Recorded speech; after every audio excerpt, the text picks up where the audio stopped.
Hello and welcome to a Bergkamp Wonderland, an Arsenal podcast. I'm Gimli, and tonight my guests are... First up, he's ABW's producer and full-time fat man. It's Danny the GFP. Hello, Danny. You alright? You're grumpy today, aren't you? It's because the smell of bacon's making me sick. And BO? And hair. Ooh. And stale urine? Well, it's the only thing that keeps me going. Bacon. Everybody's got to have a dream. They do. Wonderful. What's your dream? Next up, what's my dream? Yeah. You I'd naked. I'd shut up and let you get on with it. Seriously, I think you should. Next up, we'll go through the ABW bloggers, starting off with the boss.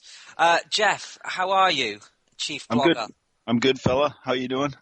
I'm not too bad. I think we should remind everybody that this is being recorded the day after the FA Cup final. We're not going to talk about the match. We're going to talk about feelings about the day in general and how we felt about winning the cup. But match analysis, you'll have to wait till Thursday, where it's a free-for-all. I think there's no lineups apart from anybody who wants to come on from the panel is going to be on. It's going to be a slobber knocker. It's going to be a cracker. So, Jeff, are you all right? I'm good. I'm nursing a pretty sweet hangover today. So apologies to the WhatsApp groups and cringeworthy videos I may have sent last night. Yeah, I can hear it in your voice that you're suffering. I'm obviously in Canada, and about midnight last night I got a phone call from Fife in London. So he's got an expensive phone bill on his hands, I think. Seriously, at some point within this podcast, I'm going to play you the message that he left on WhatsApp last night. It was just incoherent dribble. Seriously. In fine form. Oh, I've not heard it yet. Is it a thing of beauty? It doesn't probably go down as good as your one at Christmas, but it's just... That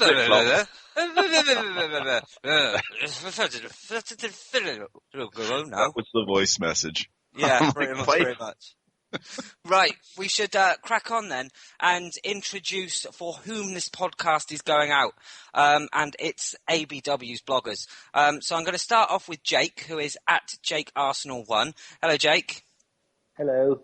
How are you today? I hope your dodgy internet holds up if you can keep the card in. Yep, we'll get there. I've just got to keep the little slave that holds it up, like standing on the roof, make sure he doesn't get electrocuted, then we'll be good. Let us know if you need to nip off and get a top up. Will do. No worries.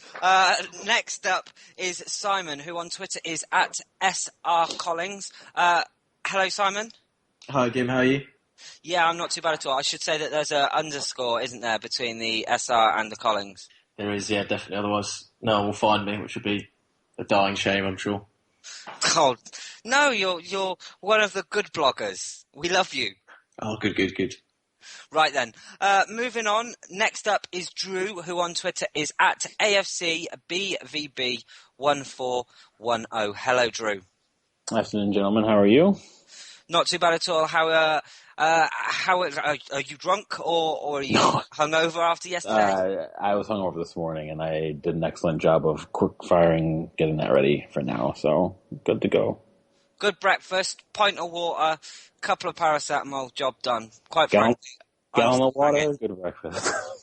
Yes. Right. And finally, we have Neil, who is at Chimp the Gooner. Hello, Neil. Hey, Gim. How you doing? I'm good. I'm in a very happy, satisfied, end of the weekend mood. Oh, yeah, definitely. What a day. We'll talk about it then. And there's a few questions that I'd like to ask you guys. I'm going to start off with Drew. First of all, your reaction, Drew. It was a hell of a day, wasn't it? It was. I admit that I had my reservations pre-match, and then the 11 came out, and I was happy to see Walcott start, and I think everyone wanted to see him get his chance given how he played end of the season, and it gave us something different, I think. When you have Villa were happy to sit back and defend, so we used Walcott in the way we used him, and I think that had a lot to do with how we performed, but I think on the day everyone performed quite well. Fans got what they want, players got what they want, 2 FA Cups back-to-back, something to build on from there, and I think everyone's happy, so. Yeah, exactly. And it was a very controversial decision to play Theo Walcott instead of Giroud. I mean, some might say that he kind of pondered to the fans because the fans wanted it. I think at the end of the day, you've got to play the players that are in form, not the players that are out of form. Neil, what did you make of the decision? I thought it was the right decision. I didn't think he'd be brave enough to make the decision. I thought he'd stick with what he knows best. And Giroud, to be fair to him, has led the line really, really well for us, especially over the last 4 or 5 months. I didn't think that Theo would get the start, but looking at the Villa side, looking at the size of the pitch, it all made sense. And of course, topped off by the fact that he hit a hat-trick last week. And of course, Giroud has been pretty much out of form for the last 8 games. So very pleased, but surprised by what the boss did. I think we all were. I think you summed it up quite well there, that there were decisions to be made. I think Szczesny was pretty much a given that he was going to get the game time, considering that he'd started all the other FA Cup games. Basically, Simon, I want to come to you, and I want to know, what did it mean to you winning back-to-back FA Cups? Oh, I mean, it's always great to win the FA Cup. I think the fact, perhaps from the Arsenal fans, that now the FA Cup's the last domestic game of the season. I know a few years ago it wasn't. It just feels that going into next year, I think the momentum that the club's going to get from it, the fans are going to get from it, will be massive. I mean, the viewpoint now, everyone is happy, isn't it? I think if we had finished third and not won the FA Cup, I don't think you could have really seen it as progress. But to win it and, move forward, and the fact that starting in the final was the likes of Bellerin and Coquelin. And I think 12 months ago, if you said, we're going to retain the FA Cup and Bellerin's going to be right back and Coquelin's going to be holding midfielder, I think most people would have told you you're crazy. So I think it's just a feel-good feeling that's going to roll on, I think, for next season. So, very happy, very pleased. Yeah. And you mentioned progression there, which is it's going to be a word that's on people's lips a lot over the summer. And I think this season you could say that even though we did retain the FA Cup, we've finished a place above where we did. All the haters are going to say that we still had lower points than last season. Jake, is it progression for you? Has this season been progression? Well, in terms of the points gained on the season in the league, you can't compare that to last season because no one else had the exact same points they had last year either. So you've got to go season by season and not just take the maths into account for me. The entire campaign on the whole is, for me, it's an improvement. And obviously I said to Drew a couple of days ago, I said, look, I believe that retaining the cup is, if not just as harder to pull off than winning it in the first place, No, definitely so. So we've found out your thoughts. I'd like to know where you watched it and if you had any funny stories for the day. Jeff, you're the top man. Where did you watch it? What did you do? How drunk did you get? Did you make an ass out of yourself? Eventually, I think I did. No, I as you know, I live on an island out in the Pacific west coast of Canada. So I had family and friends come over. We put on the streamers and the flags. We put them out. Kickoff was 9:30 a.m. my time, and the first beer was cracked shortly after. And what a game in terms of being relaxed throughout. You could tell just by the way we started. We had a number of fine shots that were turned away by Given. And you just knew once that first goal went in that the floodgates were going to burst open, that Villa wouldn't have enough for us. So I watched here. We had a great day. The day progressed after the win. We watched the trophy and the boys celebrating on the pitch with the fans. And it just went from there. So I'm not going to share any embarrassing stories, but I did go partying last night at a party where everyone was dressed up formally, and I went basically full kit. So Yes. Just because that's how I roll. Oh, it's genius, Jeff. You couldn't have it any other way.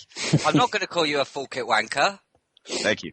I refuse. It was the shin guards. It was the shin guards that did it. Oh, you didn't. Were you wearing AstroTurf boots as well?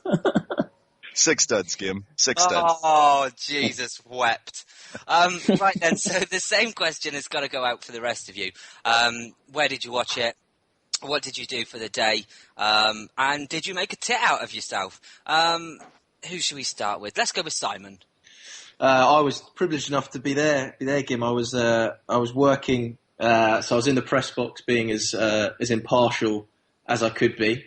What a show off! But to be fair, I was sat at the end towards the Villa fans, and as great as the Arsenal fans were, I've got to say fair play to the Villa fans, because their side was pretty atrocious yesterday, and they backed them as much as they could towards the end, even as they got drunker and drunker. So fair play to them. But yeah, great occasion to be there. I wasn't a fan of Wembley when it first started, but I must admit, on days like that, it's difficult to not enjoy the experience. No, definitely so. We'll move on to Neil next. Where did you watch it? I was also lucky enough to be there. Was by the corner flag. Had a fantastic view in the low tier. The Arsenal fans yesterday were magnificent. I think the club deserves a lot of credit for really pushing the yellow theme. And every seat was draped in the yellow and blue scarf. So I'm sure it looked fantastic on the telly. But nothing really embarrassing apart from just my dad. But he's my dad, so there you go. Oh, you boys, what are you like? We should have got Fife on here. Got him pissed up and then got him to leave some voicemails or something. That would have been entertainment. Drew, come on, save this story bunch. You've got to have some stories. Usually I'm always good for a good drunk story, but yesterday I woke up at about 8:30 and I was nervous by 8:33. Kickoff here was 12:30, so for 4 hours, the dog and the female were all freaking out because they never saw me in that sort of mood before. I sort of have tempered it down so she wouldn't dump me out of fright. So no, it was good. Had a lot of fun. I went ape when we scored the goals. The dog lost his mind, thought his dad was going to commit suicide, but things were good. It was a good day. I did, however, get very drunk last night. Made it home safe on the subway, luckily enough, so there you go. So that's good to hear. Drunk stories, That's what we like. Jake, where did you watch it and were you drunk? No to the second. Watched it on a couch, a brilliant couch, like a terrified puppy in a window being looked at by Danny like he's bacon. Oh, there's no need for that. Yeah. That's a scary thought. It was, I actually had a normal human sleeping pattern, so I was up. The game didn't start till midnight. Oh no, 1 a.m. here, but I was up all day shitting myself. Like I played out the scenarios and how we were going to fuck it up in my head, and thankfully it went better than could be imagined. So I just screamed, and the neighbours probably hate my guts, and I'm sure one of them's probably going to blow up my car at some point. Not that I live in a country full of terrorists. I don't. It sounds like you live in Beirut. Which is actually a lovely town. Wrong people in it. Oh, that's fair enough. I sympathise living in Wales.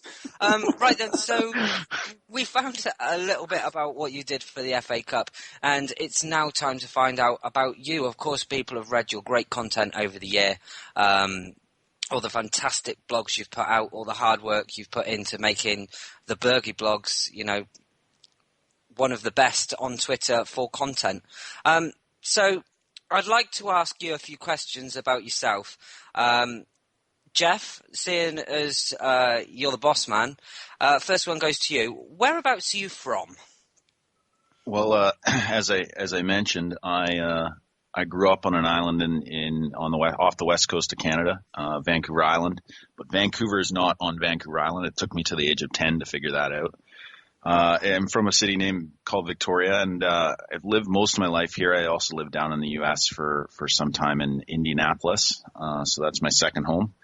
I've been following Arsenal since the early 80s. My dad, a big football fan. We used to get, maybe the FA Cup once a year, and he had some recordings of old FA Cups. So I can remember the first game that I'd ever seen on TV was the 79 Cup final, the 5-minute final, and I watched that over and over again, and that's kind of why I'm an Arsenal fan. But a lot of my friends laugh about my involvement in blogging and being with Bergkamp Wonderland. They sort of say, it's kind of like if a guy from London was to blog about the Vancouver Canucks in the hockey league here. It's a bit of a strange thing, and I accept that, but it sure is a lot of fun working with you boys. Okay. So I've basically got 3 questions. I'll work my way through all of them. Jeff, you've just done the first one, and I will ask the same questions to all of you boys. So get thinking about your answers. Jeff, how did you get into blogging in general?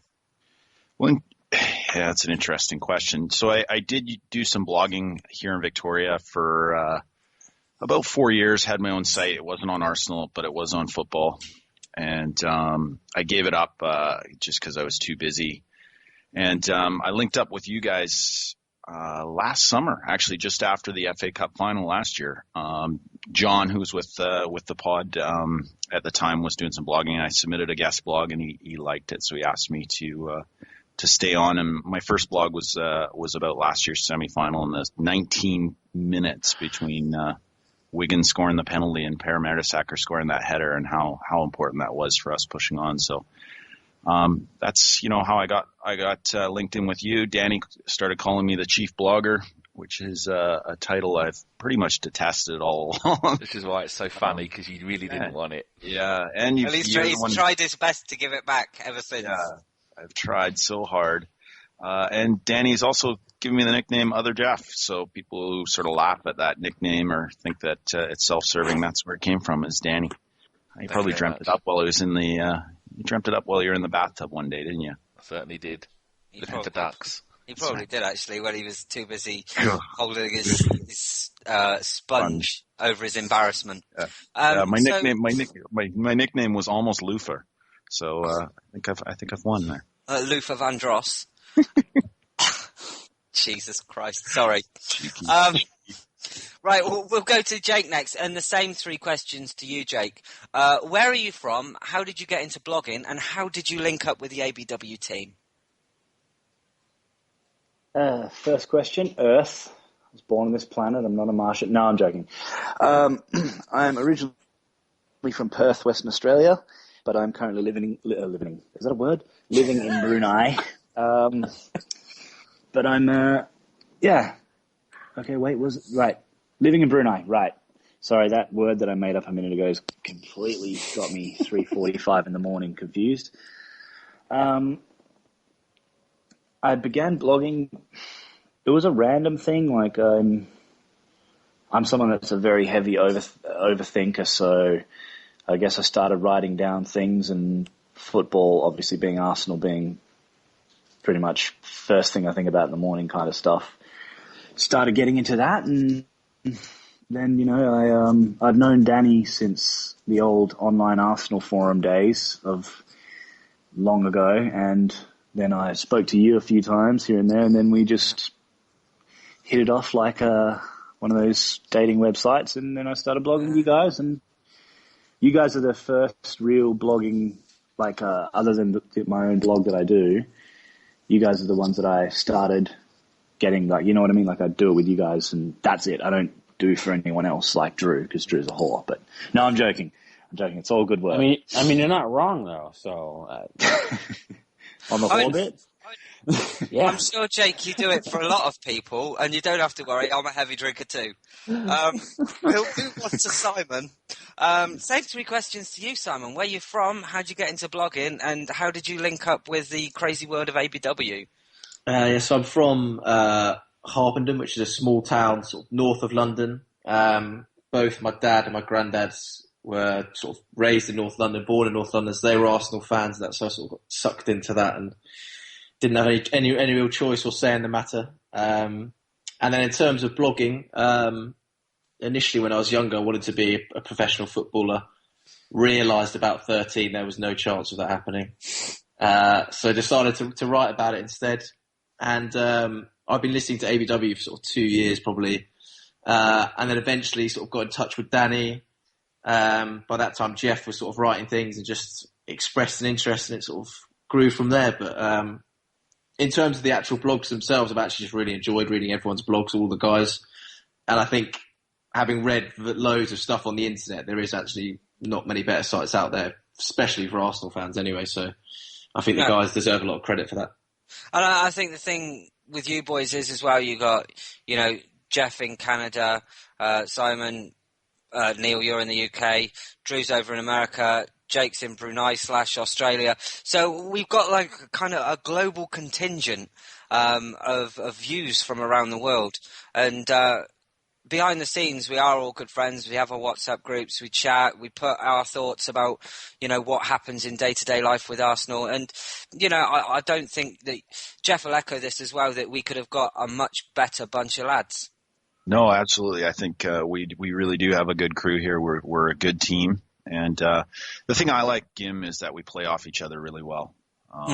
If somebody's kind of presenting an angle or view that might be negative or positive, there's always that counterpoint, and we can debate it. And it's, you see what we talk about. We've got a good crew.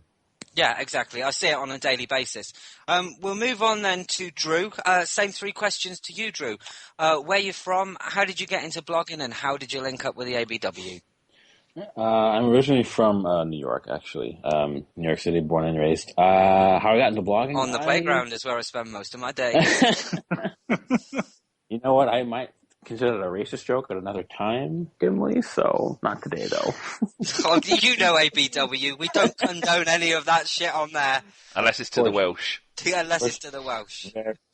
No, I've been playing football since I was about 5. I got recruited to play college in the United States, and I did my metatarsal twice in the same year. And then I got into coaching, and then I got into writing. Just one day, I moved to Florida, and finding work was difficult, and I just applied online for a contributing writer position, and I got accepted the day after that, and then it kind of just took off from there. And now I write for you guys. Outside of the boot, I do stuff there too. And how I linked up with you guys, I met Jake just randomly through Twitter. And we just got to talking one day, and then it's blossomed into a friendship. And then he just recommended me to you guys, and then it just took off from there, and now I'm happy to be with you. So that's that. No, it's a pleasure to have you on our team. Neil, if you'd like to finish us all off. I wouldn't like to finish you off getting nice. I'll reword it. It's I'm beginning to wonder if Simon is my brother from another mother. So I also live just very close to him in North London, and both my dad and granddad were Arsenal fans. We've had season tickets for about 75, 80 years. So more than drilled into me through my life. I got into blogging because I got so fed up of reading other people's, to be honest. Not from this side, but from other sites. And I then joined one, wasn't particularly fun, didn't particularly like the people. And then I ended up speaking to you, Gim, and this seemed like the only place to be. It's a great place. As you said, all different people all around the world. We talk constantly, football, non-football. And it's so cool to have varying views from people who've watched it at 4 a.m, people who've watched it at the ground, and it's just a good environment to be in. No, that sounds amazing. We're going to finish this off then. But we found out a little bit about you guys. Wanted to talk a little bit about the plan for next season.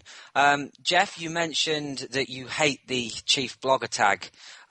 Would you like to give people an insight of what's to come on the Bergie blogs for next season? Yeah, I think we're obviously working through some changes, and the guys will be aware of that. If it was up to me, I think I will not be the chief blogger next year, but we're still working through what that means. And if you're listening to that and you're kind of worried, I had actually considered leaving ABW last week, but talking through with Gimli and Danny, I will be staying. And there was nothing in that. There's nothing in it with the guys. It's just, I'm got a full-time job. I've got 3 kids, so I'm a busy guy, and just finding the time. But we've struck up a plan to spread the load a little bit, and as you know, Gimli, Gooner girl Kate is going to help out with some of the editing.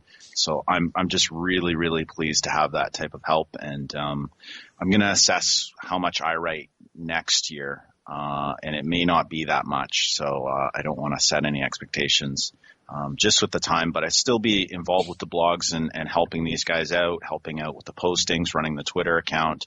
But we'll spread the load out a little bit, make it a little easier on me, because if it's on one person, you can get burnt out pretty quickly. So I'm just really glad that I'll be able to stick around because, as we talked about, these guys top rate crew, and we've done a lot of good things this year, and people are noticing our blogs and enjoying them and giving us feedback, and I'm really proud of it, and I'm really proud of the work that these guys have put in. So we've got to carry it on next year. We'll also look at opportunities to improve, grow, and continue sort of offering that top rate content to the fans of Bergkamp Wonderland. Yeah, exactly. We're going to sit down again. We've been having peace talks with you, Jeff, all week. And I think me and Danny have just about persuaded you to stay. But no, I think when we heard that, you might not have the time for it, it was really sad. I mean, we don't want to knock the blogs on the head because, as you said, it'd be very difficult to find a crew as good as this again if we stopped it and then started up, say, in a year's time. But we don't want to do that. We want to carry on. We want the boys to keep putting out the greatest content that they can. And hopefully all the people that listen to this will go in and read them as well and send some love to the people that actually write the stuff as well, because they're fantastic. Anyway, I shall move on. And what I wanted to talk about next was the season in general. We all read the blogs that you put out, but we very rarely get to hear you, or we don't get to hear you about your thoughts on the year man to man. So what we're going to do is I'm going to ask you a few questions and see what comes back. So the first one's going to go to Drew. And what I want to know was, what was your favourite topic of the year? It's hard not to like how Coquelin came back in January and basically revitalized us to the point where we had a proper title challenge for a while.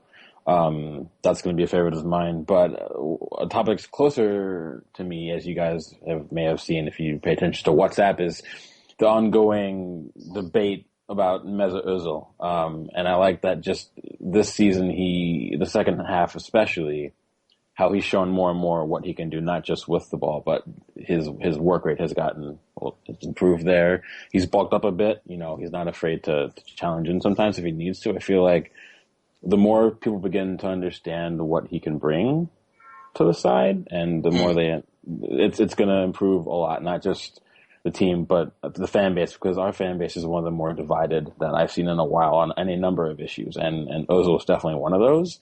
So it's one of my favorite topics just because I like the progression that I've seen in it.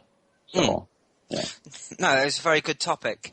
Right, other boys, have you got any stories that you really, really liked or enjoyed writing? Was there any blogs on a particular topic that you enjoyed more than others? Well, I'll hop in on that one, Gimli. I know last summer, actually during the World Cup, there's a lot of talk about bringing in a defensive midfielder or a box-to-box or deep-lying playmaker. And it was definitely my favorite topic to write on. I think I started that article that I did last summer. I talked about the defensive metronome, and was really looking for not just a purely defensive player, but someone that could move the ball quickly from back to front and sort of in our system. And I've enjoyed watching how the team's progressed. I mean, obviously we didn't buy that defensive midfielder, but as Drew pointed out, the emergence of Coquelin this year has been just superb. And I know there has been a lot of debate about whether we got lucky or not. And I did write in one of my sticker twists that I think really we should be, as Arsenal fans, shifting that story to the fact that Coquelin has taken his chance. And from a young professional perspective, he was all but written off. I mean, it looked like he was going to go. And for whatever reason, he got back in the squad, but he took his chance. And to me, that's the story. And we're a better football club in the second half of the season because of that. So definitely that was my favorite topic, looking at that position. And I think, I think we probably need to bring in one more person in that space, but I'm sure we'll talk about that in a little bit. Yeah, we will do. We've got a little bit on transfers coming up in the tail end of the show. You mentioned there, Jeff, that we had quite a slow start to the season. And Simon, I want to come to you next. How hard was it to try and keep the blogs positive this year? I mean, when we're going and drawing against teams like Crystal Palace, is it too easy to just put something out that's negative, that bashes the team, that pinpoints where the mistakes and the errors are, or do you try and keep it a little bit positive? Yeah, I mean, certainly in those first few weeks were pretty tough, and I think looking back on it now, the turning point was probably that Stoke train station with the fans there, as they're called, fans anyway, abusing Arsène Wenger and telling Joel Campbell to get out of the club. I'm sure he was happy yesterday that he was out of Arsenal as they were lifting the FA Cup. But yeah, it's difficult. But I think the only thing that was positive at the start of the season was Alexis Sanchez, and I think it was very easy to get any form of positivity. You just looked to Sanchez and just thought of the start he made. I mean, he was phenomenal in those first few weeks. He really hit the ground running. And I think certainly from my point of view, and I think the others would probably echo that, is you just focused on Sanchez and let the teething problems try and sort themselves out. And that was really it, I think. I mean, we touched on new managers, about who could come in. I know that was a series of blogs we did, and perhaps that was an example of the negativity that we all, in fact, got together and thought, what's going to be after Wenger. But at least it's finished on a positive note, I guess you could say. Yeah, of course.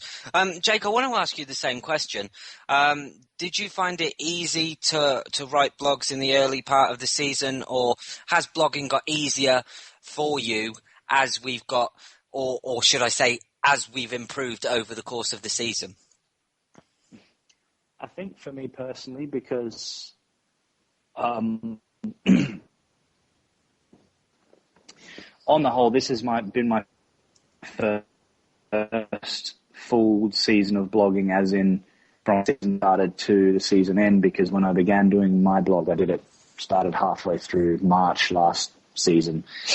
So it was easier at the beginning, and I mean, I know a lot of people, when stuff's going good, there's not much to say. But when things are going bad, everyone's got an opinion, and this isn't good and get rid of him. But for me, like, as the season's gone on, it's been harder to write. I think I've just burnt out towards the end of the year, if you know what I mean. Mm. And we'll go to Neil next. Neil, what have been your highs and lows over the course of the season? The lows will always be the losses. I think that the biggest low for me was the home game in Monaco. Not really the Spurs games, those things happen in London derbies, but the Monaco game, I really think it was a massively missed opportunity, that home game. There is no way that we couldn't have beaten them. Well, don't want to say easily, because we didn't, but we should have put them to bed, put them to the sword in the first game, and the second game should have been a much easier ride for us, but we've only got ourselves to blame. The positives have been that the team has really, really come together as a unit. Simon mentioned at the start of the season we were looking very much individually towards Alexis for everything. But then, as any good team does, people have good highs and lows. We've had times when we've looked to Santi, we've looked to other players around the team, to Giroud for all his goals, and that's what you need. You need a collective. And I mentioned in one of my blogs that the team really has become a real cohesive unit, all as one. You get the impression that if players are not playing at the time, they are behind others for a reason. They want to work harder about it rather than going to knock on the manager's door and saying, why aren't I playing? So I think there's a really good team spirit in there, which is growing and growing, and I can only see it as being a really positive going into next year. I agree. So we'll finish this segment off then before we move into looking ahead to the summer and next summer, and as in the transfer window. But I'd just like a short, sharp sentence from each of you on your overall thoughts of the season. Jeff, I'd like to start with you. Well, it was a season of two halves, wasn't it? Summarized really by a stuttering start after the World Cup, some injuries to key players, and then turning around with the emergence of Coquelin and having most of our players back from injury for a sustained period, and turning around and ultimately being the FA Cup champions for the 12th time in our history, which is fantastic. Oh, Jeff, that was sexy. Right, the rest of you boys, take Jeff's lead. Again, overall thoughts on the season, Drew? I mean, it echoes Jeff a little bit. I think for me, I think the overall thought is I think we did excellent to come back from the bad start. We were less than stellar in our, first 12, 13 matches domestically, and I think it speaks to what the players want to do for the club is how we progress. Once people started coming back fit, we had a good run of form there. So I think more importantly now is that we have to progress into next season. And I mean, that's not really this current season, but I think that will be when we can measure things. But for right now, we're on the right track where we need to be. Yeah, very true. Jake? Yeah, I think it was, on the whole, it was good. I think Coquelin was a massive story, a massive success for the season, and I'm sure we'll touch on things like transfers and all that later. But I was always actually confident of his ability. So it's just I never thought he'd had the attitude to get to the team, and that he did was a big part of everything that changed in the new year, and pretty happy all round. Fantastic. Simon? Yeah, I'd probably sum it up as a season of surprises. I was surprised when we signed Alexis Sanchez. I was surprised at the development of Coquelin and Bellerin, and I was surprised with the way we finished the season. I would not have predicted that winning run coming through, but all those surprises, all that element of unpredictability is why we all love football, and probably why we all love Arsenal, to be honest. Fantastic. Drew? I'm sorry? Did you do yours already? I did, yes. Oh, see, this is a bit for Danny to edit out. Neil, if you'd like to finish us off again. I'm loving finishing you off, guys. It's actually been, I think, a really successful season. I think whenever you put a trophy on the cabinet into the cabinet on the end of a season, there's going to be a positive. You've done it for a reason. I'm really happy for Arsène Wenger. There, of course, is a lot of beginning to be haters out there, and I think he's just proved a lot to a lot of people over the last sort of 12 months or so. Of course, bringing in players like Alexis is going to help, and having players coming through like Bellerin is always going to be a positive as well. I think it's been interesting to see players that we thought were a nailed-on certainty, like Gibbo, really being second choice to Monreal. Things like that have led us to lots of good surprises, and a really, really strong finish to the season. So if we can start well, I see no reason why we can't contend next season. No, very good. Right then, we're going to carry on before we do our look ahead to the summer, and I'm going to do you some quick fire questions. This will all be very interesting, and I hope you've researched beforehand. So on quick fire, which is one answer from each of you, game of the season, Neil. Manchester City away. Fantastic. Simon. The FA Cup final, got to be. Drew. Liverpool home when we won 4-1. Superb. Jake. Villa 5-0 at home. And finally, OG. United at Old Trafford, FA Cup. Ooh. Some very, very all differing games there. I like that. Right, next up is goal of the season. We'll go back to front, Jeff. Do you go with the hammer special or the team goal? Giroud against West Ham, the team goal, I think. The one where he just placed it off the post. Just a beauty. Superb. Jake? Ramsey, Galatasaray, best goal of the Champions League. Oh, that was some sexy football. Sexy football. True. I actually think Walcott strike yesterday for me. 100%. Nice. Fantastic. Simon? Sanchez is one ages ago. Start of the season, Manchester City. Wilshere heads it over, volley, side angle, and he just wrapped it past Joe Hart. I mean, that was incredible. Brilliant. And Neil?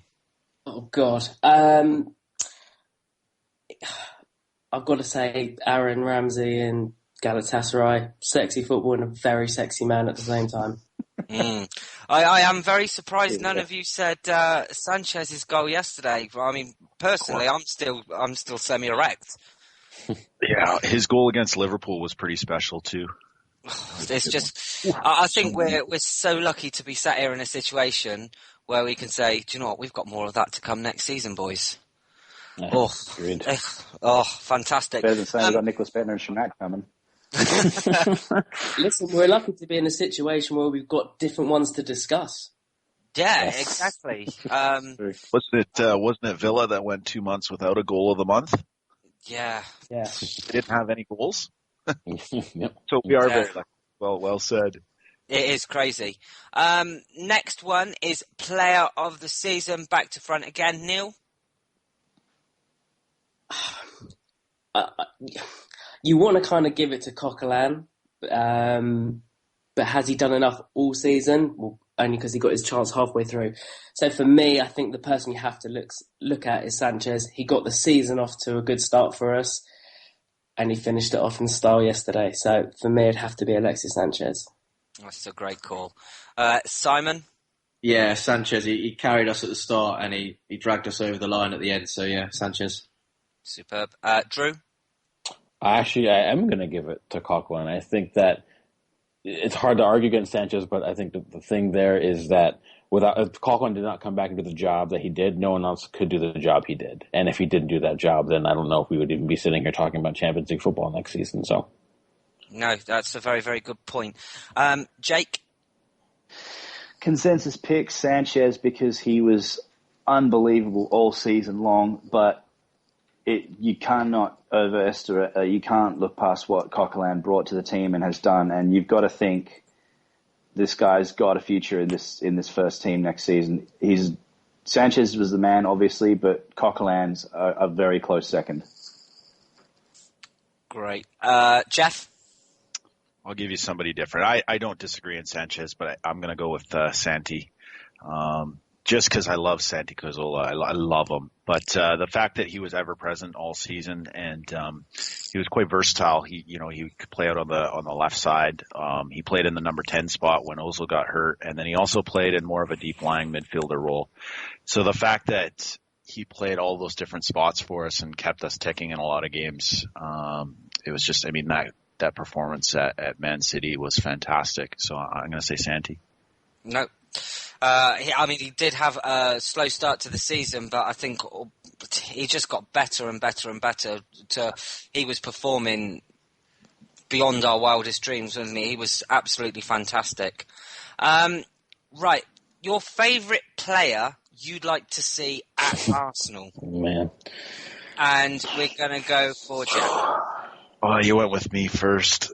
The player that I know we won't get, but I'd love to see is Pogba. I don't think I need to say much more. He's genuinely a big talent. And I'd love to see him back in the Premier League. So it would be Pogba for me. Okay. Jake? If I had a Terminator movie / time machine, I'd say Cavani when he was at Napoli.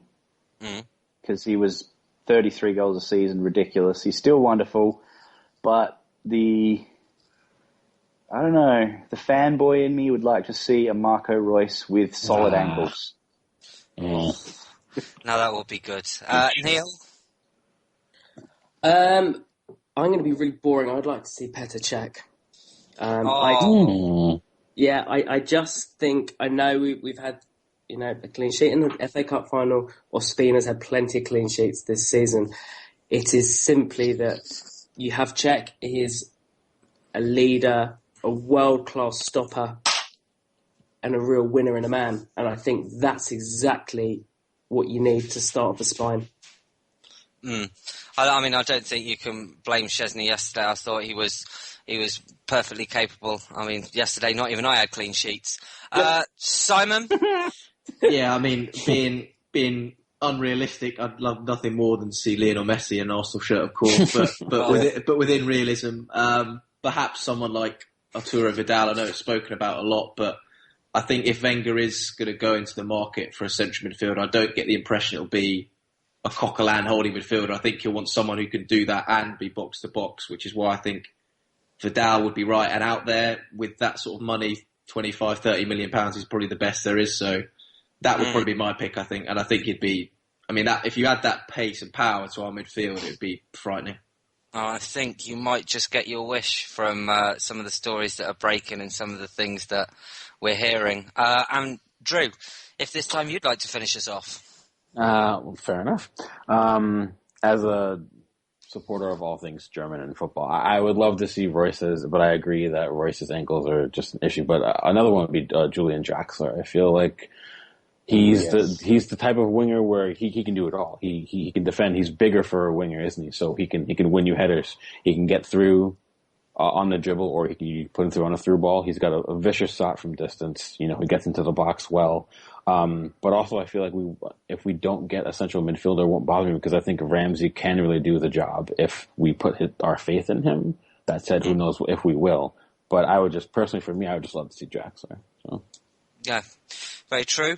Right then, we'll move on to the looking to the summer and on to next season. I've got a couple of questions before I run through some names and just get a yes or no as to whether you think they could sign for Arsenal and whether you'd like them or not. So the first question, look through, see what I've got. What are you most looking forward to for next season? And I'll go to Simon. I think just more of the Sanchez-Ozil axis that seems to be developing. I mean, anyone, watching that final yesterday, just Ozil, I think he was just different class. I mean, his touch, his movement. I know he gets pummeled from time to time. Drew obviously talks about this a lot, but I mean, the space he creates for others, unless you're watching the whole pitch and the whole game and you see where he drags and moves, you won't appreciate what he's doing. But I mean, in terms of that team, I think once he's fully settled, it's going to be, brilliant. And Sanchez, obviously he's got the Copa America, there's something that's going to tire him out, but if he produces anything near like this, I mean, I really think we're going to be challenging for the title next season. I think you're 100% right. Jake? Winning the fucking league, mate. No. Do you not realise this is a non-swearing podcast? I'm sorry. Danny? Look, I think we've got a serious chance of making a good run in the league, and I'm looking forward to a little bit further of a run in the Champions League. Interesting. We'll get one more on this then, and I shall go to OG. Every year I really enjoy the player stories, the guys that you didn't see coming out of the shadows. This year we talked about Coquelin, we talked about Bellerin really stepping up into the first team role.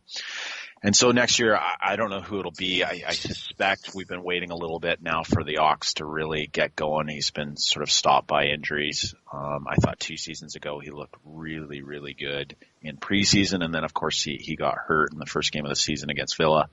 And I really think he's a guy that will look to really get himself into games and start imposing himself and hopefully scoring a few more goals because, that goal he had against Monaco.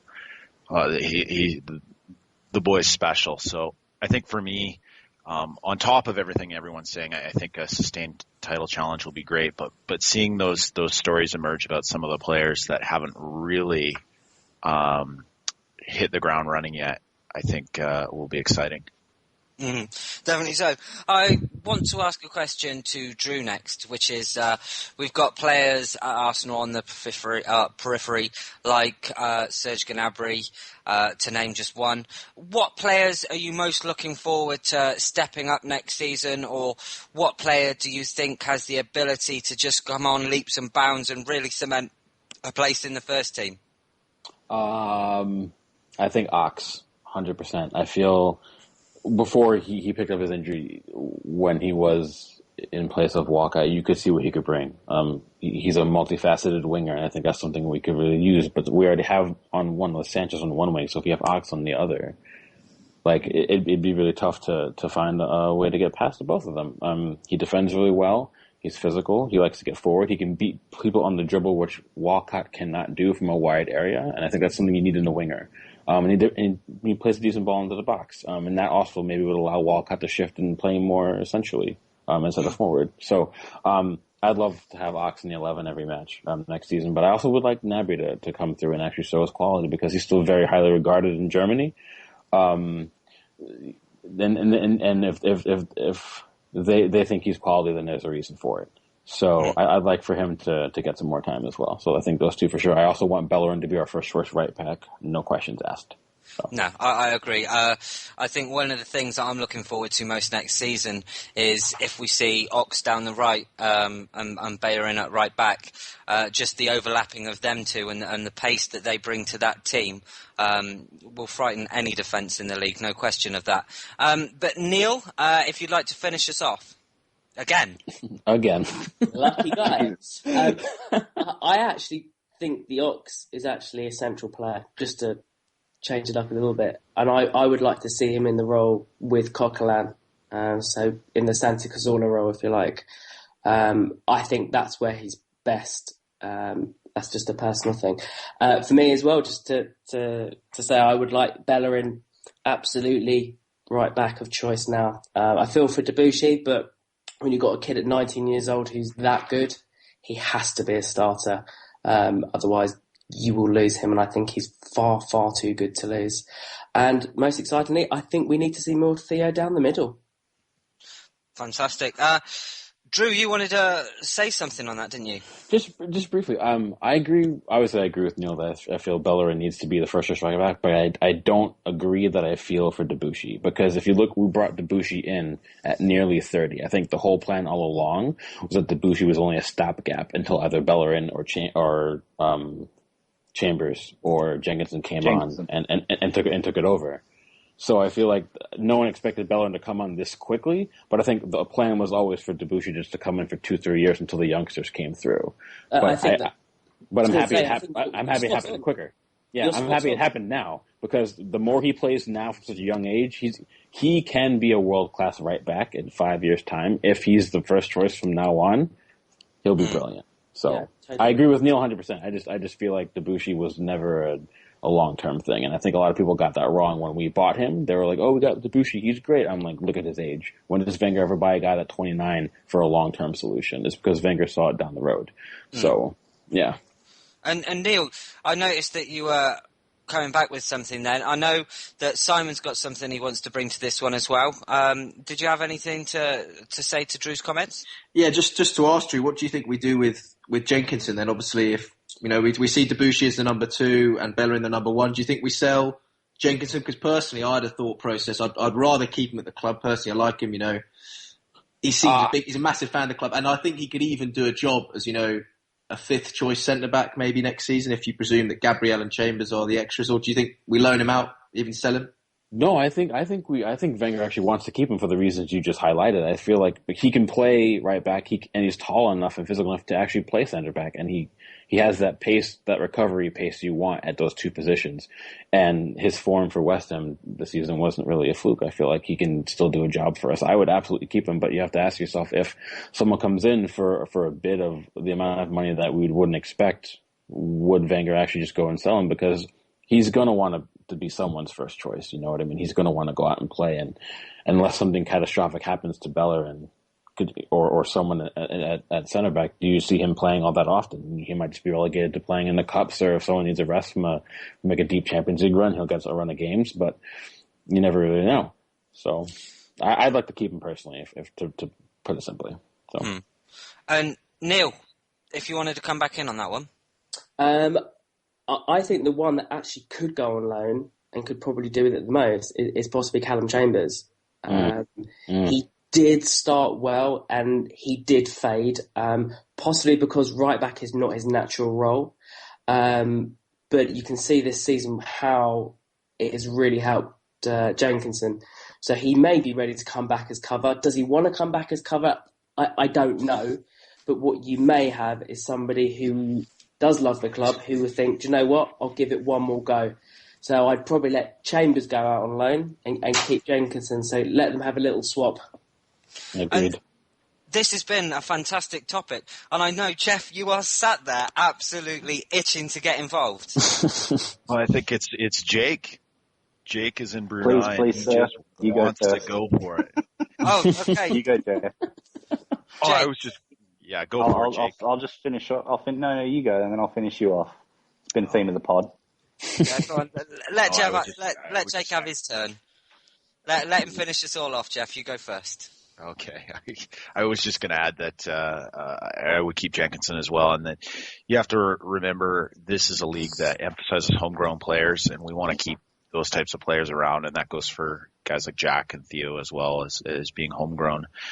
There are teams in the league that will pay a premium for those homegrown players, so it does raise a question if a big bid were to come in, would you let one of those guys go? But for me, I'd absolutely keep Jenkinson. I just think that a player that loves the Arsenal, he's amazing physical presence on the field in terms of how much he runs and he works. And he's a little rough around the edges, but what I saw from him at West Ham this year, he was fantastic. So I'll leave it there, Jake, if you want to finish us off. With pleasure. I think if he didn't have the season he had at West Ham, I think if it was a disappointment for him, I think he'd probably be gone. And I'm not one to really hear a transfer rumor and straight away buy into it, but I did see something that caught my eye was that PSG might be interested in getting Debuchy. And now, if they were to pay that, it was something like a $10 million offer, if there's any truth to it, and if they wanted to take him, then in that situation, I think we should definitely sell. 30-year-old, and he's coming off the injuries he'd come off. I think it's sad that he only played 10 games for us, but Jenkinson's come along so well, and then this season, and then to come off probably one of the worst games you've seen someone play in Bellerin against Dortmund. Oh man, to what happened for the rest of the season is you just don't see that, and to have that much confidence in himself and not to get beat up by it shows a lot of real strong character, and it's something you want at the club. Let him and Jenkinson battle it out, and if Wenger decides if nothing happens with Debuchy, maybe let Jenkinson go out on loan, but maybe not at West Ham again. You don't want him getting too comfortable at one club, like the whole, I'm happy to stay here further on. You want him in the Premier League, and you want him to settle, but maybe you don't want him to get too comfy at West Ham, if you get what I mean. No, that's a very good point. We'll move on, and we've got other questions to ask for this segment. And Jeff has said to me that we did a blog special on some possible replacements for Arsène Wenger. Now, who would you guys like to see take over from him when he does go? Of course, we know that he's not going to go this summer. He won't go next summer. He's into a year into a 3-year contract. I believe he said after the FA Cup that he still had the passion and the hunger, and they would sit down with the board when his contract was up and see where he wanted to go from there. If they still wanted him, why not? But eventually we will have to replace him. So Simon, who for you is acceptable or an adequate replacement for Arsène Wenger when he does finally hang up his, his trench coat?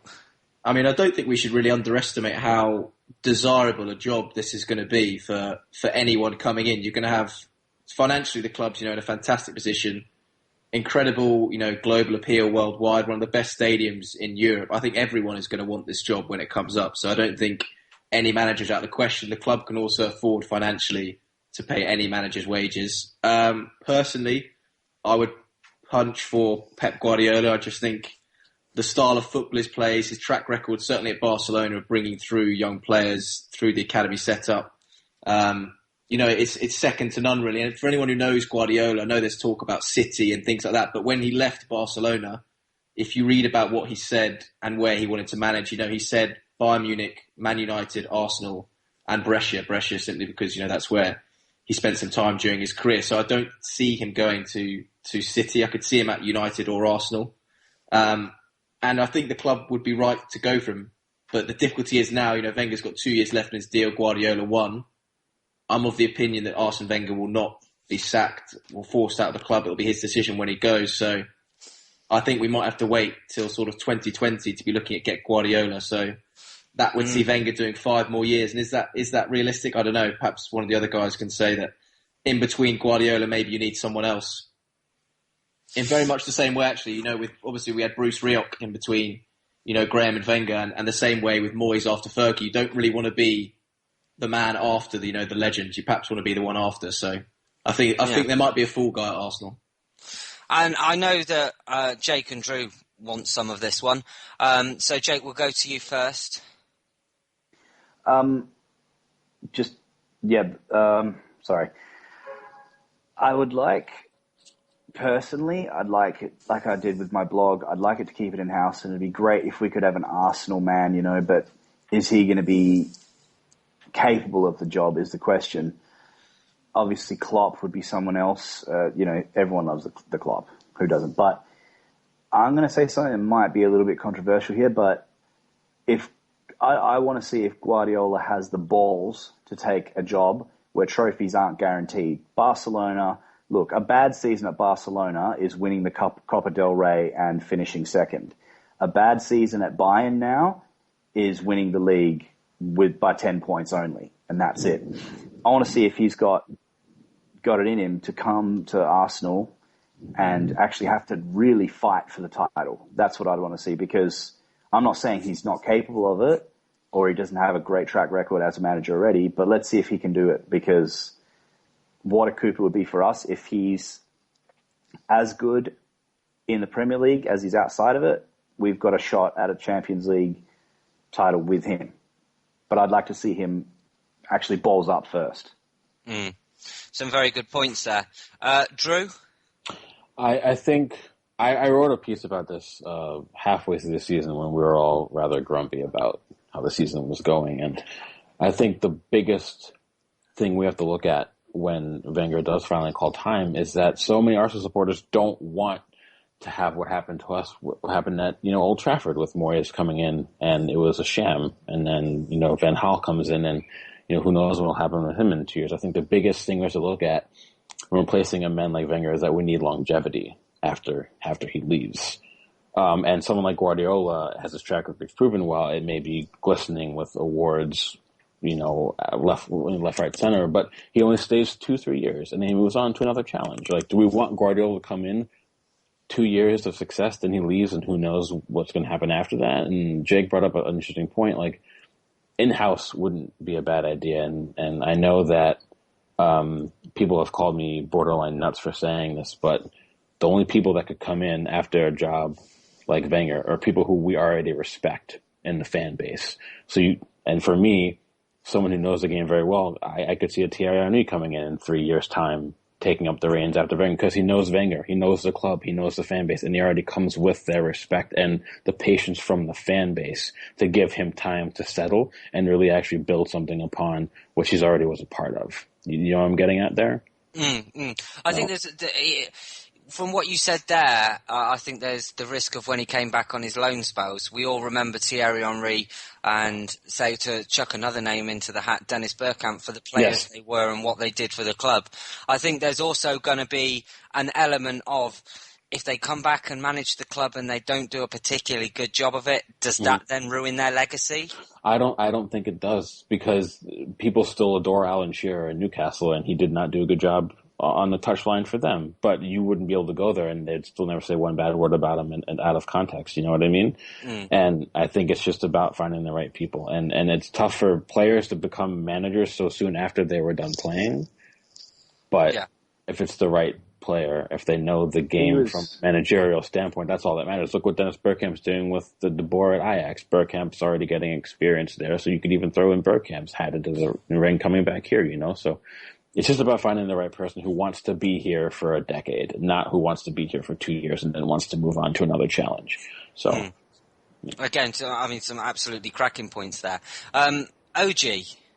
Yeah, I'm going to come on to Drew's point a little bit there. He mentioned De Boer, and as you guys know, when we went through this exercise, that was my pick, and I'm going to stick with it. I just really like what they've done with Ajax since sort of their mini revolution that Cruyff brought in about 4 or 5 years ago now. Maybe not back that far, but I really like that they've connected former players into the club, and I really like the influence that's happening at Ajax. Ajax, of course, they tend to sell their best players, so I think their definition of success is if they can make it out of the group stages of the Champions League, and they've been really close.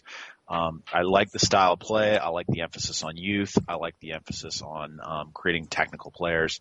And I really, really, really like I would really like to see that at Arsenal. So, you think about how they're set up. They've created this technical heart with former players. I'd love to see that. And then you can incorporate the Thierry Henrys. Hopefully he brings Dennis with him, right? So the question about Dennis is you always worry about him because of he doesn't want to fly. So what does that mean in terms of being the main man at Arsenal? That could be a tough one. But having him in and involved with players, I know when I read Dennis's biography, he talked a lot about wanting to be sort of the guy behind the scenes and not being the man in the spotlight. But, if De Boer came and brought Dennis Bergkamp with him, oh boy. And you start getting Vieira back involved with the club, Thierry Henry, Tony Adams. You can get a lot of great players, a lot of legends back and involved from top to bottom in this club. It would be something special. And I do think it's possible. I know other Premier League teams have talked to De Boer. He came out and talked about both Spurs and Liverpool being possible destinations. He's going to want to go. He's going to want to make it out of the Champions League groups first. I'm sure that's his goal based on the budget that they have and the players he has available to him. And then he's going to go to a bigger club. And I think Arsenal would be a fantastic fit. Am I also right in saying that Mark Overmars is doing good things with the youth setup over at Ajax as well? Yep. Bring him and all. Yeah, bring them all. Yeah. Yeah, bring them all. Sorry, finally, Neil. I'm going to agree with Jeff. I think De Boer is exactly the right person, and he's actually somebody who probably should have actually been an Arsenal player at some point, but never did. He brings with him Dennis Bergkamp, of course. Now that obviously makes lots of sense for lots and lots of reasons. I'm not sure bringing Thierry in as manager at this point would be the right thing to do. I think we forget sometimes what a big club we are and what a job that Arsène Wenger does. And I think for somebody's first job, I just don't think it's the right thing to do. We've got to remember the club as well has also brought in Andries Jonker as well to head up the youth. So we've got Dutch in blood now. Very true. Simon, it's your turn to finish us off. Yeah, just to finish off, Robert Pires was training with the squad this week as he does quite often, to be fair. And I know he wants to do his coaching badges. So, I mean, if he came back in, Bergkamp, De Boer, you can perhaps see that element. I don't think Pires would want to be a manager, but as a coach, if you can think, I mean, a player of his technical ability, if he can pass on, 1 ounce of that to the guys coming through, that'd be amazing. And Drew. Oh, just real fast. I mean, I know I typed it into the chat, but I wanted to actually say it to those who are listening. I feel like the points that were made on De Boer are crucial because, as that was just pointed out, the way Ajax uses youth, they're undoubtedly probably the best youth system in the world for the last 20, 30, 40 years. And because we're reforming our youth system, we need a manager who wants to come in and use that youth system now that we're trying to rebuild again. I think that's what's important. A lot of managers might want to come into Arsenal and immediately have us win the league and they're just going to want to spend. But I feel like you also have to supplement that with the homegrown talent we hope we have. We have Crawley coming through, Zelalem is coming through. We have a bunch of other players who are going to be coming through, and we need to have a manager who's going to want to use that also. So. No, we'll draw a line under that then, and I have a list here of some of the players that we've been linked with. So if I run through and say one of you and say whether you'd like them or whether you'd not like them and why and what they could bring. So we'll start off with Vidal, and I'll go to Jeff. Yes, I would take him. I think somebody mentioned it already in the pod. 100% yes. Okay, fantastic. Czech and Jake. Knew you'd ask me Czech. No. And I'll tell you for why. Go on. If I can be brief. Be brutal. I'm going to have... Oh, okay. Well, I'll... Yep, right. I can't take all the credit for saying this, but I agreed with Gunaholic when I was listening to another podcast. He said that you've got to think of it in this sense from Chelsea's perspective. Maybe, just maybe, Czech, the errors were starting to creep into his game a little bit, and this is the age where David Seaman started to just go off the boil a little bit as well. You wonder if maybe he's not at the same level that he was, and he might look. He's probably still better than what we've got, but I definitely, when I heard Goonaholic say it, I couldn't agree more, and I thought something similar too. You got to think if Chelsea are going to sell him to us, it's got to be something a little bit fishy. When they won't even lend us Demba Ba, loan us Demba Ba, yet they're going to sell us Cech. If Cech was still as good, like at all, I don't think they'd sell to us. But look, I'm not saying he's going to be horrible, but there may be something a little bit fishy about it. So no. Okay, no, that's fair enough. Next, we go to Drew, and your player is Schneiderlin. I would take him. I feel like he fits our system. He can both run in a system that is based off the counterattack as well as holding the ball, keeping it. He comes as Premier already ready. He's played in multiple levels of the English league, and I feel like that's important for someone coming in. But also, there's also a couple of French players at the club already, which means it'll be easier for him to settle when he has countrymen here. He'd be playing alongside a Frenchman. He'll be passing the ball to a French striker, except the manager is French. We have a history of French players at the club, so I think he would fit right in with us easily. So, okay. I'd take it. The next player we've got is Jackson Martinez, and Simon, I'm going to go to you. No, I don't think a striker is a massive priority this summer. Personally, I haven't seen a lot of Jackson Martinez. Truth be told, I don't watch a lot of the Portuguese league, but I think now when you look at our squad, we only got to be buying players if they're out and out world class, and I wouldn't put Martinez in that bracket, so it's a no. Okay, no, that's perfectly fair and fair enough. Neil and Raheem Sterling. Oh, God. I don't know. It depends which day I wake up. I think it depends which day you watch him as well, doesn't it? I think he's got a lot of talent. Would it be good for the squad? Yeah, absolutely. He's got incredible pace, and if you're going to see more of Theo up top, then yeah, he'll be great to have as a wide player. Do we want someone with his attitude? I don't know enough about the kid, but it doesn't seem to be very Arsenal, if that makes any sense. No, very true. Jeff, we've got Isco and... Yeah, Isco. Oh, I thought you were going to give me somebody else there. That was nice. Isco. No. I think the position that I think he's a wonderful player. I just think that the position that he has, that he plays in, we've got a lot of talent in that space. So, no, that's a no for me. Fair enough. Jake, you've got Karim Benzema. And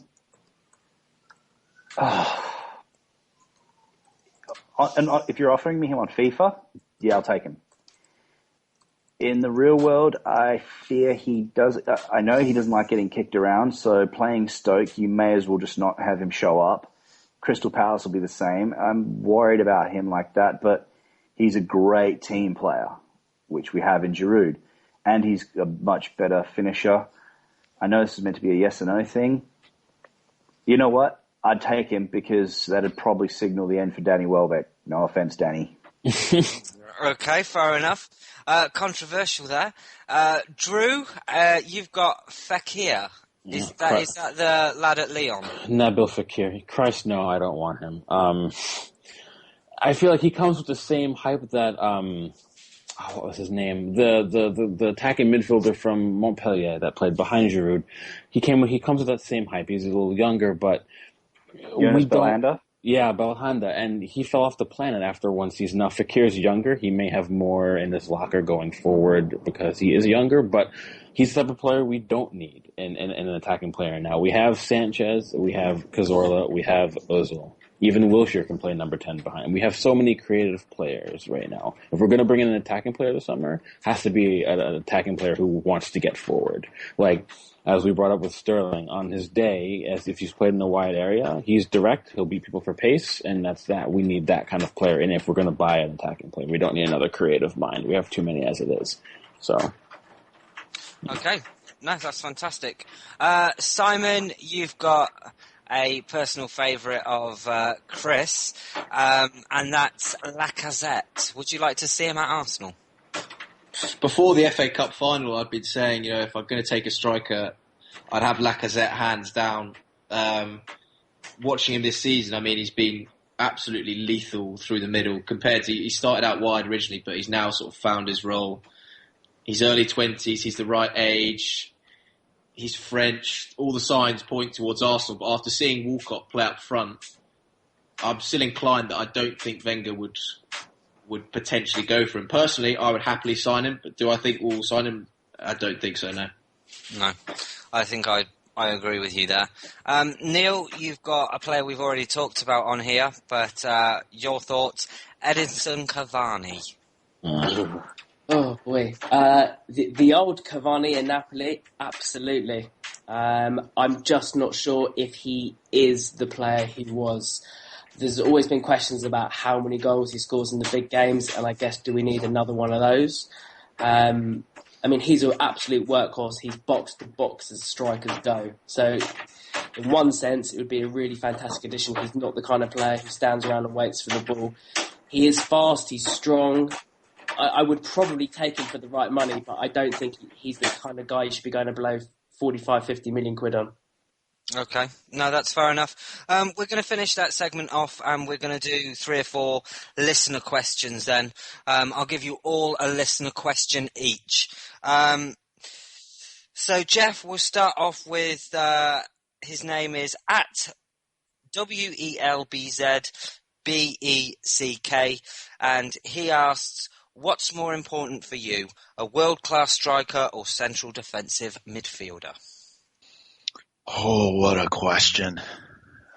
This is a frequent topic in our group, I think, especially around world-class strikers. What would I go with? Well, the emergence of Coquelin changes it, and it's hard to see whether Giroud could sustain his role that he had this in the second half of the season. It's hard to know if he could sustain that through a season. The emergence of Walcott yesterday, I think I would go with a striker. I really do. If I had to pick one, I think we can win the league with Giroud up front. I know that's a controversial statement, but I think if he gets injured, we need to have someone to carry that load. So I think I would go world-class striker. But if you ask me again in 5 minutes, I might change my answer. Very true. Right, next up we'll have Jake, and the question from Yazid and his is at ALFERAYAN. I'm not even going to try and pronounce it because I'm not an idiot like Danny. I heard that. I'm still here, you cheeky twat. No, I know you're there, but you just massacre anybody's names, don't you? I'd like to see them pronounce my name correctly. Danny. Oh, all right, point taken, sorry. Fair enough. So the question is, a lot of people talk about Cox's passing as a negative. What do you think? He personally believes that he's improved. Jake?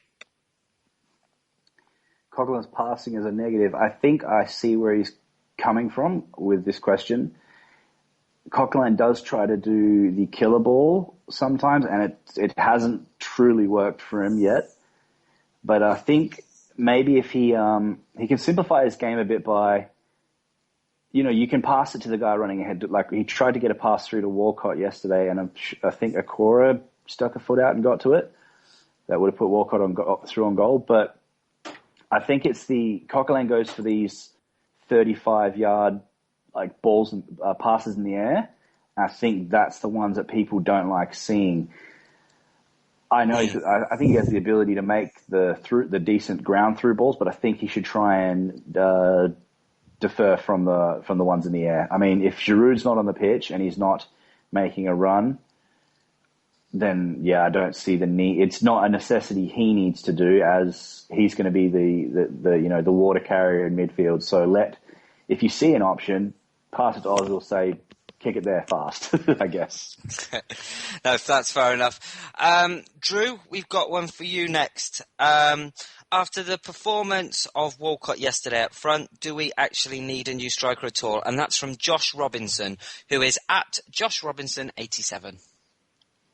I don't I don't think so. I've talked to a bunch of people about this over the course of the year, and one of my friends of Ross, he is a massive Saints supporter, and he was telling me that when Walcott was coming up through their youth system, he was playing center forward up to the point where we bought him. He was center forward, and we threw him out on the wing because he's got pace. The problem is pace doesn't make you a winger. You have to have the other abilities in your locker to be a successful winger. And you see him always wanting to tuck in centrally and get into the box and have a look at goal. He's not very good at playing a good cross. He's not really good at the ball with the ball at his feet. Technically, he was always made to be a center forward. The problem is the way we use him as a center forward in our build-up play doesn't suit him. But when we play direct, as we did against Villa, as we did against West Brom, you see what he can bring as a center forward.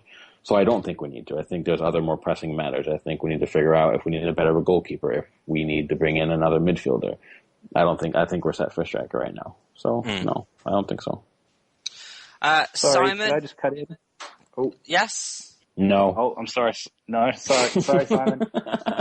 Just a quick thought for everyone. He's doing a carpenter on us. Sorry, Budget Jesus Part 2. Sorry, Simon. Does anyone think it's I mean, I know he's useless on the wing, but does anyone feel like slightly upset that Podolski never got a crack through the middle now that Theo's getting it? Yes. No, not one bit. I do, No. 100%. No. I know I'll be the only one that defends Okay. him. I know that, but I do. So Okay, just wanted to hear that. usually how it That- goes. that's- Hear it and type it. He's not going to take up any more of your time, ladies and gentlemen. No, thank you, Drew. I do believe it's Simon's question next. And this question comes courtesy of at Nicky G. Wilson, and he asked, the bookies always have us as third or fourth favourites for the Premier League. Can we / the media really complain when they're right?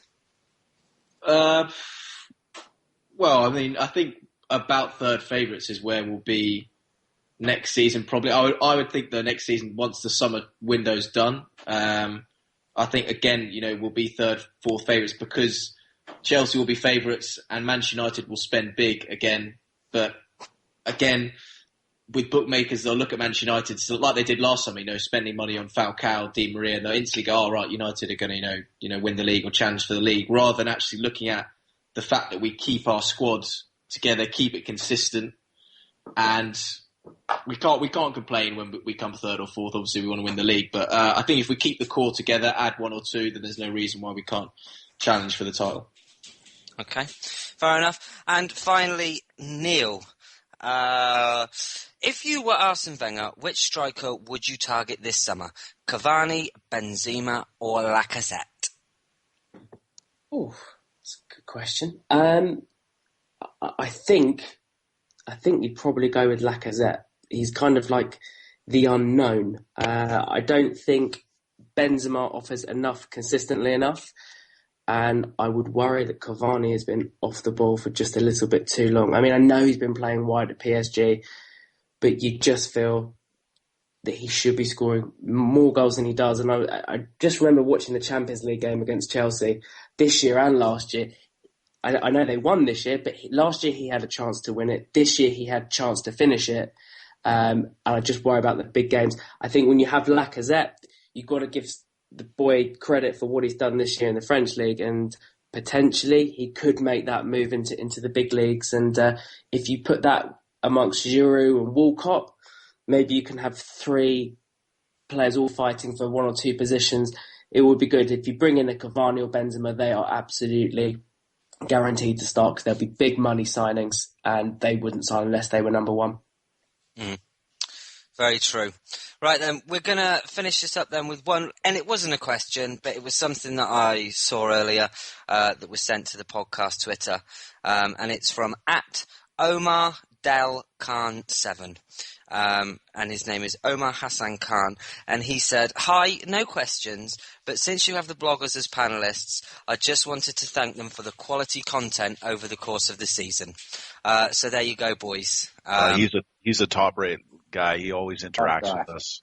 Yeah, and I know he doesn't just retweet our blogs, but he'll actually say something about it and tweet it from his own account. So yes. Top man. So thank you, Omar, for all your support too.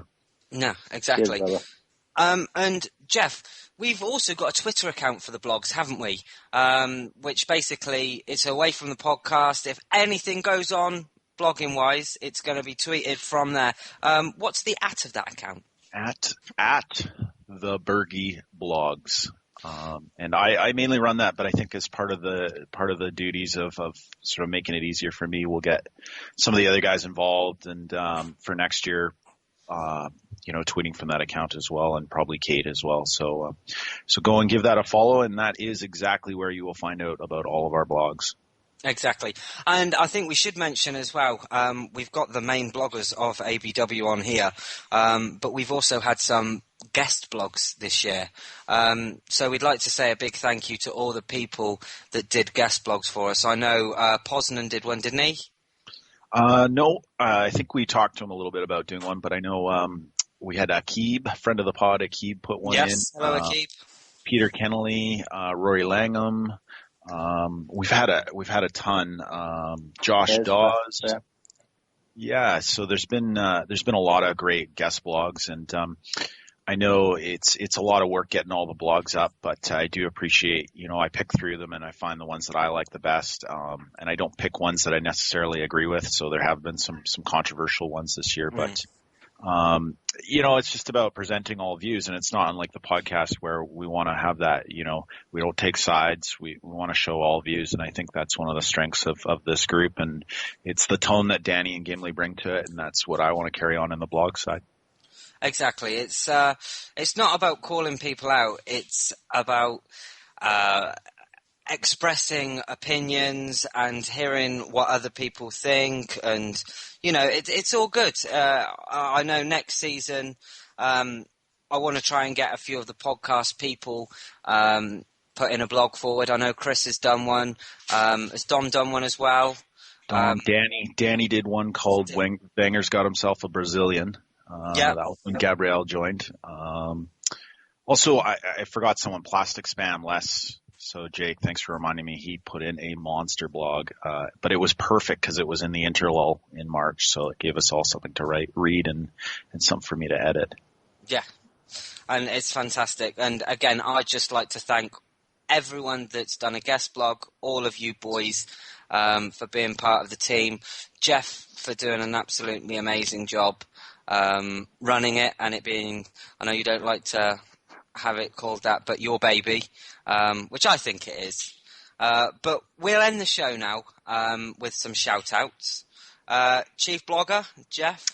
Well, I don't know what to do here. I had somebody online I was talking to who's a good friend in Portland, and I said, I'm going to give you a shout-out, and he said, I'm cool. And I don't know if that means he wants the shout-out or not, or that he's just cool. So he knows who he is. I won't shout him out then, and he's a good friend in Portland. It might be cold in Portland, Jeff. Yeah, it might be cold in Portland. But he's a big fan of Tom Cruise, and he had a baby boy in April, and he named him Oliver Henry, so after Olivier and Thierry Henry. So he'll know who he is. Oh, fair enough. Jake, next. Yeah, I'm going to do my shout out to a buddy of mine, a good guy I met on Twitter. I meet a lot of guys on Twitter. I'm not that way inclined. Like the Stan Collymore of blogging. At least you can call me the Jimmy Savile. I'm just trying to find his @ now. It's Gavin Ashby, by the way. I bet you his @ is @Gavin Ashby, isn't it? Great. He's a great conversation, like talking about Arsenal stuff. Really, really humble dude. Really chilled. And, yeah, I mean, like if you're open for a chat, he's up. Anything to do with Arsenal, he's always there for a chat. And it is @Mr. Gavin Ashby, all one word, ASHBY. Fantastic. Next, we'll go over to Simon. Yep, I'll just give my shout out to the guys. So two of my friends and I do another podcast. It's All About 3 Points. It's just 15 minutes long. We're starting to pick up a lot more next season, but if you've enjoyed hearing me speak, me and two of my friends, just at the end of every Premier League week, we look back on it, talk about the main talking points. Nice bite-sized little thing to get into. So, yeah, give it a follow. Yeah, go and give it a follow and a listen. It comes highly recommended. Next up, Neil. I'm going to shout out a friend of the pod, really, actually, Tim Hardwick. He is at Barcelona. Tim is brilliant for his views on the Arsenal, bit of Essex cricket as well, but he's a fantastically top lad with some very interesting news sometimes as well. Yeah, Tim is absolutely top man who's supported us since our SBC days, haven't they? Danny will know if he's in the background. Yeah, and isn't his brother on Twitter as well? His brother's also very good. He has. They're both of them absolutely fantastic. And Drew. I'm going to go with my friend Catherine. She's actually responded to a lot of your guys' blogs and the pod, and she's a faithful listener, incredibly passionate fellow American, but who feels like she belongs elsewhere in the world because of our lack of footballing pedigree. So, and her at Koi Gunners Girl. So, there you go. Fantastic. Jeff, you got one more thing to add, haven't you? Yeah, well, I would just say that Catherine's great. She's not unlike Omar. She's always coming in and giving her thoughts, and she's very positive, and another person we're very thankful to have reading our work. I just want to mention there's a couple bits of information. I know Drew mentioned the site. Drew, you mentioned the site that you blog for. Do you want to just mention the URL for me? Oh, it's outside of the boot, so literally just outside of the boot. So it's at... Oh, no, I'm sorry. I lied. I lied to you, Jeff. It's the first time. It'll be the only time. It'll be... So their ad is at @OOTB_football. So if you guys want to give that a follow, they're based in Asia. They cover all the major European leagues. They do scouting reports and all the youth from around the world. They do cover match reports, tactical analysis. They do great stuff. So all of you guys should give them a look as well. So. Okay, and I know also, Jake, you've got your own blog, The Loaded Cannon, which we've I know I've really enjoyed reading a lot of your pieces in there as well. Do you want to just mention what the URL is for that? Yep, that is. Yep. Oh, can you hear me? Yeah. We can hear you now. Hello. You've got the conch. Oh no, it is. Run down the shop and get another tenner on it. Yeah, it's just Finally happened. Have we lost him? No, the little dude just fell off the roof. No, I'm here. Am I heard? Yes. Stop teasing me. Yes, right. Where are we? Just give us the name of your blog, Jake. Yeah, it's theloadedcannon.wordpress.com. If I can steal 10 more seconds, it's just me pre-game and after-game. I just put in a bit of my thoughts of the match, and that it's not like a match analysis kind of thing. It's all me with occasional assistance from Drew, and it's just a bit of me talking about football, talking about Arsenal. That's all. What more do you need than that? Danny, you've got the final word with something that we're going to be doing on this week's podcast, aren't you? Our very last one of the season. Have we got an awards? We certainly do, you cheeky little monkey, you. God. Yeah, I've just finished doing it, and we've got Arsenal Player of the Year, we've got them all. We've got Game of the Season, and there's 9 to choose from. Arsenal Goal of the Year, which is, you're allowed to pick 3 there, because someone said otherwise it's going to be a Ramsey landslide. So you can pick 3 from that. And we have Best Podcast Ex-Pro or Celebrity Guest, which I've tweeted that to Matt Lucas, so that's going to be a landslide when he finds out, and if he cares. Best Journalist, that's going to be an interesting one that actually Martin Lipton has just put back. Thanks for putting me in the group with Amy Lawrence and all that lot. It's like being drawn away at the Emirates in the FA Cup. As long as it's not Neil Ashton that wins it. I hate that. I think we should have him on. I think he's an interesting bloke. Then we have Best Podcast Guest, which goes anywhere. I've put them in there, the podcast that they were on. It's only for this season. So like FK's been on 31, GC's been on 30, Tim Payton's been on 4 of them. So you can go and vote for all of those. So everybody who's been on, even if they're on the transfer deadline day ones, and even the bloke, Mr. Banner, Mikey B, he's on there. And yes, and then the final one is the ABW member that you love the most, and that's podcast, radio, and blogs, and we're all on there. So then, I'll just have a little. I can have a look. There's 63 votes so far for your favourite ABW member. Who's winning it? It's not you. If you're winning it, I'm winning with 12 votes and I've not even voted yet. You're Jeff is second with 11. Chris is third yeah? with 8. Jason is got 8. Raj has got 8. Dom has got 4. Gimli's got 3. 3. 3. Even Jake Arsenal's got 1. He's obviously done that himself. Well done, Jake. Thank you very much to No, the 3 I did people not. that voted. But for No, the rest of someone you, else has voted. you can fuck Oh, off. Andrew. Someone else vote for me. I've got to get higher than Gim. Drew's got 1 as well, Drew. Well done. Hey, sweet. Take Hey. it. I've There you go. it's the no accent, words. they You love know it. what? You think we have the best listeners in the world, but you know what? You go Fuck fuck, off. you go fuck yourself. So, Well, you've got 32 different Twitter accounts. Just go in and log with all of them and you'll win by a landslide. wonderful stuff. Yeah, so just go to our website, go and have a look at the banner at the top, and you will see the very last thing on the bottom right at the top is ABW Awards 2015. And I'm going to have to go and listen to last year's ones to see what the awards were then, because I can't remember, and I deleted the page. So, yeah, that's me done. I think you'll now find that Gimli has 4 votes. So, all that's left to do is to thank all you boys that have been on tonight.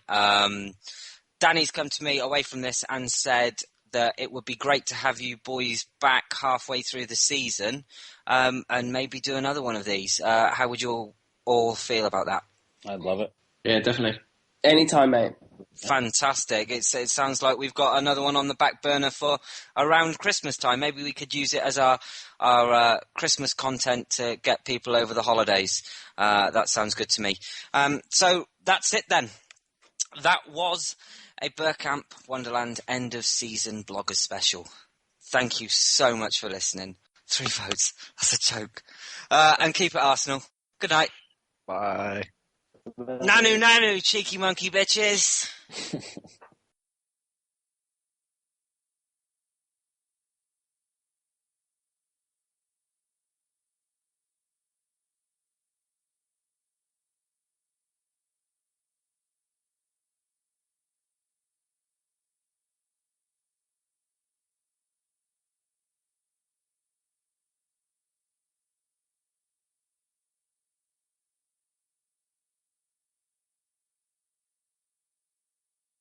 Power Pie Suppliers Unplugged. Power pie. Still not well from last night, are you? Oh, still drunk. Excellent. Right, so I will have the headphones on, but I'll be on mute. Are you taking no part in this whatsoever? No need Oh, to. come on, Danny. No, no. We're supposed to be giving them an experience. Yeah, And the only experience they don't want. experience they're going to walk away from this for is Gimli's cool and Danny's a twat. Oh, I'll stay to the beginning bit. That once they start doing all the blogging stuff, then I'll just put it on mute, but I'll be listening. Cool. So if I do ask you something, Yes. then you can answer. I will give it a go. Oh, here we go. Right, now, got the fucking window up the right way around. Yeah, I'm off the steroids as well, because it's making me fat. Don't say it. I'm rubbing in places I shouldn't be rubbing. As long as it's not Thank the brain God there's area. no fucking pictures to Every this time I'm shit. wheeling around, people can just smell bacon, even though I'm not cooking.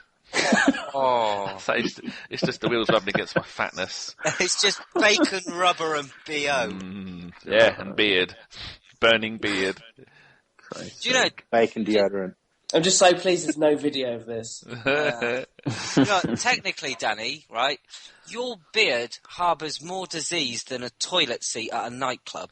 Oh, Did I had you know people that? around last night. We have this Chinese Malaysian place, Sintu. It's lovely. And Lovely. then we had Kev's trying to grow a beard, bless him. Ren grows a lovely beard, and Ren just looked at me and went, pointed to his beard, and I thought, I said, what's that? He went, there's food in your beard. So I shook my head continuously until it fell out. Do you know what I do? I yoo-hoo pubes to my face. At least then you get anything stuck in them, you can rip them off.